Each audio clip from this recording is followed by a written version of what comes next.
আমি যেই ঘটনাটি বলতে এসেছি সেটি আমার নিজের বাড়ি কেন্দ্রিক একটা সত্য ঘটনা, যার রেশ আমি আজও ভুলতে পারিনি। সেই সব মুহূর্ত যেগুলো আমাকে ভেতর থেকে একদম দুর্বল ও ভয় পাইয়ে দিয়েছিল এক নিমিষেই। আমরা সবাই সিলেট থেকে চট্টগ্রামের অক্সিজেন নামক জায়গায় চলে এসেছিলাম আমার কাজের সূত্রে। আমি অক্সিজেনের কোনো এক জায়গায় নতুন একটা বাড়ি কিনে নিয়েছিলাম। আমার পরিবার ছিল আমার স্ত্রী আর 2 সন্তান। আমাদের 2 তলা বাড়ি। পরিকল্পনা ছিল ছেলেরা বড় হতে হতে বাড়িটা 10 তলা ফাউন্ডেশন দিয়ে ওপরের তলা দুটো সন্তানদের জন্য রাখবো, আর নিচে আমি আর আমার স্ত্রী থাকবো। বাড়িটা আমরা নিজেরা কিনেছিলাম, আর কেনার পরে একদম পরিপাটি করে সাজিয়েছিলাম। এলাকাটা ছিল আমাদের জন্য একদমই নতুন। আশেপাশে মানুষের বসতি মোটামুটি ভালোই ছিল। কপাল ভালো ছিল যে ঠিক যেদিন আমরা ওখানে শিফট করলাম তার পরদিনই করোনা মহামারীর বড়সড় নিউজ আসতে শুরু করলো। এমনকি লকডাউনের কথাও কানে ভাসতে লাগলো। কেমন যেন অজানা এক শঙ্কা ঘিরে ধরেছিল এই মহামারীর জন্য। তাই আমরা বাড়তি সতর্কতার সাথে বাড়িঘর পরিষ্কার পরিচ্ছন্ন রাখতাম। তখনও সেখানে তেমন করোনার কেস ছিল না। আমার স্ত্রী বেশ চিন্তিত ছিল বাচ্চারা এখানে থাকলে যদি সমস্যা হয়, তাই সে বাচ্চাদের নিয়ে আমার ও তার হোম টাউন সিলেটে চলে যেতে চেয়েছিল। আমি তাকে বললাম, তুমি বাচ্চাদের নিয়ে যাও, আমি এখানে একা থাকবো, কোনো সমস্যা হবে না। আমার স্ত্রী বহুবার বলেছে তার সঙ্গে যেতে, কিন্তু আমি রাজি হইনি। শেষে সে বাচ্চাদের নিয়ে একাই চলে গেল সিলেটে। এখন বলি, কেন আমি একা থাকতে চেয়েছিলাম? আমি ছিলাম সিনেমার পোকা। সত্যি বলছি ভাই, আজও আমি আমাকে কয়েকশো সিনেমা দিয়ে 1 বছর ঘরবন্দি করে রাখতে পারি। আমি দারুণ আনন্দেই থাকবো সেখানে। বিয়ের পরে তো এসব শখ আহ্লাদ অনেকটাই কমে গিয়েছিল, ঘরের নিয়ম কানুনের জন্য বিশেষত। ডাক্তারের কাছে যাওয়া ছাড়া আর কোথাও তেমন যাওয়া হতো না আমার। বিয়ের পর এই প্রথমবার আমার স্ত্রী আর বাচ্চারা আমাকে একা রেখে নানা বাড়ি গেছে। অফিসও চলছে এখন ঘর থেকে। ভাবলাম আমি কিছু প্ল্যান করি এই মুক্ত জীবনের কিছুদিনের জন্য। অথচ আমি কি জানতাম, সবাই চলে গেলেও এই ঘরে আমি একা নই, অন্য কেউ আছে। সেও তার মতো করে কিছু একটা প্ল্যান করছে। আমি অনেক সিনেমা দেখতাম বিধায় আমার একটা ভালো চেয়ারের খুব দরকার ছিল। আমি নিজে অনলাইনে অর্ডার করে একটা সুন্দর সোফা কিনে ফেললাম। সেটাকে এলইডি টিভির সামনে রেখে দিলাম। এবার আমি সিনেমা দেখব 80 ইঞ্চি টিভির ফুল এইচডিতে। সেদিন রাত 8টা পর্যন্ত অফিসের কাজে ডুবেছিলাম। তারপর ফ্রিজ থেকে একটা কোক বের করলাম, হাতে চিপস নিয়ে আরাম করে বসে পড়লাম সোফায়। সোফার জায়গাটা এমনভাবে সাজিয়েছিলাম যেন সিনেমা হলে বসে আছি। এরপর শুরু করলাম আমার প্রিয় ক্যাপ্টেন আমেরিকা। এটাই আমার শান্তির জগৎ। যারা সিনেমা ভালোবাসেন তারা বুঝবেন এর মর্ম। মনে হচ্ছিল স্বর্গে আছি। ঘর খালি, অফিসের টেনশন নেই, কোনো ঝামেলা নেই। একটার পর একটা সিনেমা চলছিল। ওই দিন প্রথম সিনেমা শেষ হতেই দ্বিতীয়টা শুরু করলাম, সেটা শেষ হতেই তৃতীয়টা। এভাবে সিনেমা দেখতে দেখতে রাত 3:30 বেজে গেল। তখনও খাওয়া হয়নি। ভাবলাম কিছু রান্না করি। কিচেনে গিয়ে একটা ডিম ভাজি করে ভাত বসিয়ে দিয়ে এলাম আর অপেক্ষা করতে লাগলাম। আবহাওয়া ছিল চমৎকার, ততটা গরম পড়েনি। আর যেহেতু অক্সিজেন এলাকাটা ক্রাউডেড, সো আমাদের বাড়ির আশেপাশে অনেকগুলো বাসাই ছিল। সবাই প্রায় থাকতো। করোনার জন্য মাঝে মাঝে 2 ঘন্টা পর পর কেউ বাইক নিয়ে চলে যেত, নয়তো রাইডার আসতো। আশেপাশে সেভাবে কাউকে দেখা যেত না। 8 ঘন্টা অপেক্ষার পর অবশেষে ভাত হয়ে গেল। ভাত নামিয়ে সিগারেট খাওয়ার জন্য নিচে নামলাম। বলে রাখা ভালো যে সিনেমার এই সেটআপটা ছিল আমার ছেলের রুমে, কারণ ওর কাছে সবচেয়ে লেটেস্ট সব গ্যাজেট ছিল। আর সম্পূর্ণ বাড়ির সবচেয়ে বড় এলইডি টিভি ওর রুমেই ছিল। যাই হোক, আমি নিচে গিয়ে সিগারেট খাওয়া শেষ করে কিচেনে এসে প্লেটে খাবার ঢালতে লাগলাম। খাবার নিয়ে ওপরের দিকে যাচ্ছিলাম। এমন সময় হঠাৎ মনে হলো কেউ যেন আমার সঙ্গে সঙ্গে হাঁটছে। ঘরে একেবারে নিস্তব্ধতা, আশেপাশে কোনো শব্দই নেই, এতটাই নীরবতা, ছোট্ট কোনো আওয়াজও স্পষ্ট শোনা যাচ্ছিল। আমি হাঁটা শুরু করতেই যেন সেই নীরবতা ভেঙে আওয়াজটা ফিরে এলো। মনে হচ্ছিল কেউ যেন নিঃশব্দে আমার পেছন পেছন আসছে। আমি থামতেই সঙ্গে সঙ্গে সেই আওয়াজও থেমে যায়। ভাবলাম হয়তো আমারই নিজের পায়ের শব্দ হবে। এরপর আমি আমার ছেলের রুমের দিকে পা বাড়াতেই আবার সেই পেছনের ছায়ার মতো আওয়াজ শোনা গেল। পরিবারের কেউ না থাকায় এই ঘরে আমার প্রথম রাত, তাই ভেতরে ভেতরে কেমন যেন একটা দোটানা চলছিল সবকিছু ঠিক আছে কিনা এটা নিয়ে। সত্যি কি আমার পেছনে কেউ আছে? কিছুক্ষণ ভেবে বুঝতে পারলাম যে আসলেই কানে কারো হাঁটার শব্দ পাচ্ছি, কিন্তু বারবার মনে হচ্ছিল বুটের শব্দ একটার পর একটা জোরে জোরে আসছে। আস্তে আস্তে ভয়ের অনুভূতিটা গ্রাস করলো আমাকে। হঠাৎ দৌড়ে পালাতে শুরু করলাম, কিন্তু অবাক করা বিষয়, দৌড়ানোর সঙ্গে সঙ্গে মনে হলো আমার পেছনে কেউ দৌড়াচ্ছে একই ছন্দে। তড়িঘড়ি করে দরজা খুলে খাবারটা পাশে রেখে ঘরে ঢুকতে গিয়ে আশেপাশে তাকালাম, কিন্তু কিছুই তো নেই। তবু আমার ভেতরে ভেতরে অদ্ভুত এক অনুভূতি থেকেই যাচ্ছিল। আসলে আমাদের বাড়িটা এখনো পুরোপুরি গোছানো হয়নি, অর্ধেকের বেশি জিনিসপত্র ছড়িয়ে ছিটিয়ে। হয়তো বাড়ি খালি থাকার জন্যই একটু বেশি আওয়াজ হচ্ছে। আমার নিজের পায়ের শব্দকেই মনে হচ্ছে অন্য কারো পায়ের শব্দ। এত কিছু তোয়াক্কা না করে আমি সিনেমাটা চালিয়ে দিলাম। তারপর খাবার খেয়ে ঘুমিয়ে পড়লাম। পরদিন সকালে উঠে আবার সেই একই রুটিন, নাস্তা, তারপর কম্পিউটারের সামনে অনলাইনে অফিসের কাজ। সকাল 8টা পর্যন্ত পেন্ডিং কাজ শেষ করলাম। প্রায় 9টার দিকে আবার সিনেমা চালিয়ে বসলাম। সিনেমা দেখতে দেখতে রাত গড়িয়ে 2:30 বাজে। তখন হঠাৎ ক্ষুধা লাগলো। আবার আগের দিনের মতো ডিম ভেজে ভাত বসিয়ে দিলাম। ভাত রান্না হতে কিছু সময় লাগছিল, তাই ছাদে গিয়ে সিগারেট ধরিয়ে চারপাশের পরিবেশটা উপভোগ করছিলাম। যে গন্ধটা আসছিল সেটা দারুণ লাগছিল।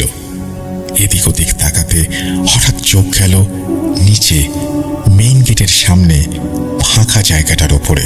মনে হলো গেটের পাশে কেউ বসে আছে।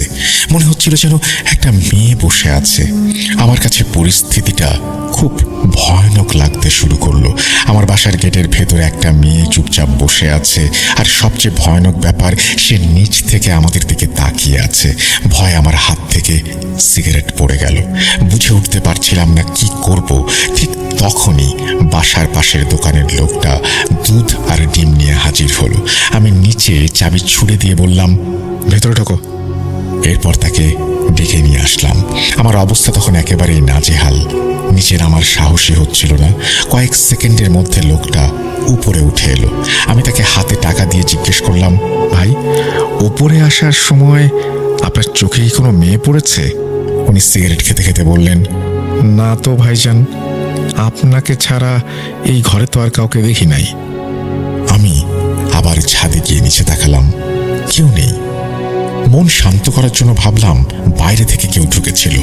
দোকানদার দরজা খোলা রাখার সময় সে চুপচাপ বেরিয়ে গেছে হয়তো, আর দোকানদার হয়তো খেয়াল করেনি। এইভাবে একটা অদ্ভুত গল্প আমার মাথায় আমি গড়ে তুললাম। যদিও এখন ভাবলে মনে হয় এই গল্পের কোনো মাথা মুন্ডু নেই, কিন্তু সত্যিই ভাবার বিষয়, ওই মেয়ে বাড়ির ভেতরে এলো কিভাবে? আর যদি এসেও থাকে তাহলে কেনই বা আসবে? আর এসে দরজার কাছে কেনই বা বসবে? সময়টাই এমন ছিল, অদ্ভুত গল্প না বানিয়ে উপায় ছিল না। নাহলে হয়তো ভয় আমাকে সম্পূর্ণভাবে গ্রাস করত। ভয় যদি একবার মনে বাসা বাঁধে, এখানে 1 ঘন্টাও টিকতে পারবো না। যাই হোক, খাবার নিয়ে ঘরে ঢুকে আবার সিনেমা চালিয়ে দিলাম। তবুও মনের ভেতরে চিন্তা, সারা রাত মুভিতে মন বসতে পারল না।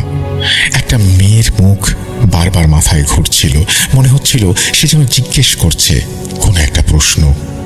হয়তো আমি কি করছি এটা নিয়ে। এই রাত 3টায় আমি সোফায় হেলান দিয়েছিলাম। সকালে চোখ খুলতেই দেখি ভয় অনেকটাই কমে গেছে। এমনকি রাতে ঠিক কি হয়েছিল সেটা মনে পড়ছে না।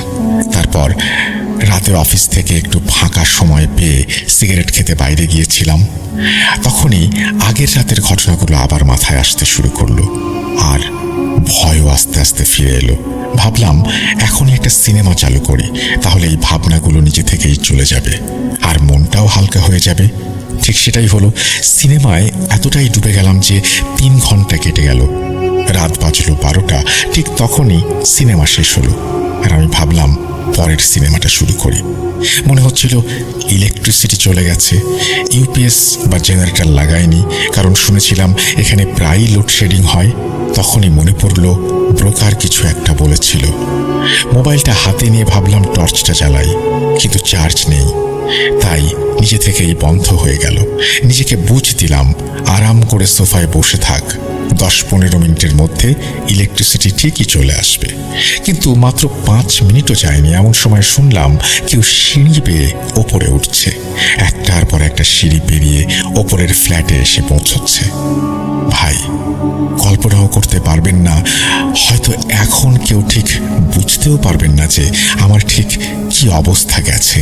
চারিদিক অন্ধকার, এমন অন্ধকার যে কোথাও এক ফোঁটা আলো নেই। পাশের বাড়িগুলো যেন অদৃশ্য, আর চারপাশে এমন নিস্তব্ধতা যেন মানুষের অস্তিত্ব নেই বললেই চলে। মনে হচ্ছিল কিছু একটা হয়ে গেলে যদি আমি চিৎকারও করি কেউ শুনতে আসবে না। সেই ভয়টা আস্তে আস্তে মাথায় চেপে বসেছিল। মনে হচ্ছিল কেউ একজন বাইরে থেকে এসে দরজার সামনে ঠিক দাঁড়িয়ে আছে, কারণ তখন পায়ের শব্দটা থেমে গেছে।